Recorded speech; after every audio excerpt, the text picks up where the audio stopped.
Donald Trump ने एक और बड़ा कदम उठाया है। कई भारतीय कंपनियां जो अमेरिका में काम कर रही थी उन्हें बैन कर दिया है, उन पर प्रतिबंध लगा दिया है।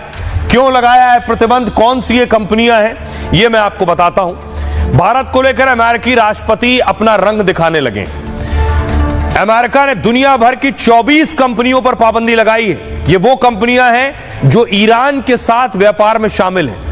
इसमें चीन की 7 हैं, यूएई की 6 कंपनियां शामिल हैं, हांगकांग की 3, तुर्की और रूस की एक है और भारत की 6 बड़ी कंपनियां शामिल हैं जो रसायन और पेट्रोकेमिकल्स का व्यापार करती हैं। अमेरिका का कहना है कि इससे ईरान को फायदा होता है, जिस कारण ईरान अपने न्यूक्लियर प्रोग्राम को लगातार बढ़ा रहा है। इन कंपनियों से होने वाले पैसों से आतंकवाद की फंडिंग कर रहा है। पहली कंपनी भारत की जिसे प्रतिबंध किया है उसका नाम है अमले अल केमिकल लिमिटेड पर सबसे बड़ा आरोप लगाया है अमेरिका ने।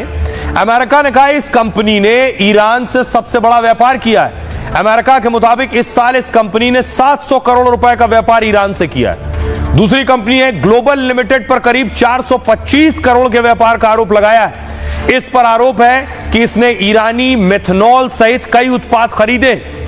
अगली कंपनी जुपिटर लिमिटेड पर 49 करोड़ के व्यापार का आरोप है और रमणिकलाल पर 1.92 अरब के व्यापार का आरोप लगाया ईरान के साथ। एक और नाम परसिस्टेंट लिमिटेड पर 1.22 अरब के व्यापार का आरोप है और कंचन पॉलीमर्स पर 11 करोड़ 38 लाख के व्यापार का आरोप है। अमेरिका ने इन कंपनियों के साथ लेन देन को तुरंत फ्रीज कर दिया है। कोई भी अमेरिकी नागरिक इन कंपनियों के साथ व्यापार नहीं कर सकता। अमेरिका इनके साथ साथ डीलिंग करने वाली कंपनियों पर भी एक्शन लेगा। अगर उन कंपनियों में प्रतिबंधित कंपनियों की हिस्सेदारी 50% से ज्यादा होगी।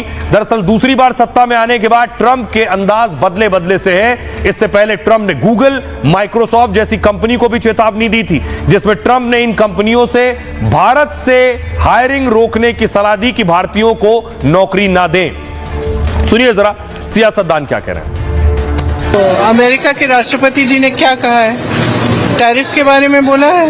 अब सरकार को देना पड़ेगा। मोदी जी हर जगह जाते हैं, पूरी दुनिया में घूमते हैं, दोस्ती करते हैं लोगों के साथ और फिर हमें ये मिलता है। ये कहा है कि समृद्धि के 5 टापुओं की समृद्धि अर्थव्यवस्था के बारे में हस्ताक्षर नहीं है, लेकिन कमोबेश सारे दृष्टिकोण को ध्यान में रखते हुए एक विशद चर्चा होनी चाहिए और ये किसी सरकार के बारे में ही टिप्पणी नहीं है, अमेरिकन प्रेसिडेंट की भारतवर्ष के बारे में। हमें इस पहलू को नजरअंदाज नहीं कर, लेकिन शब्दों से आपका विरोध हो सकता है, मंशा से विरोध नहीं होना चाहिए। मंशा क्या है कि अर्थव्यवस्था में कुछ लक्षण ऐसे हैं जिन लक्षणों को बिना विलंब के खत्म किया जाना चाहिए। आज जो बातें सामने आ रही है वो बड़ी आश्चर्यजनक है और अमेरिका की जो भूमिका है उसके ऊपर देश के नागरिक बहुत नाराज है और मैं समझता हूँ सरकार फर्म रहे और ट्रेड ठीक है, हम बातचीत की प्रयास करके अगर हल निकलता है तो अच्छी बात है।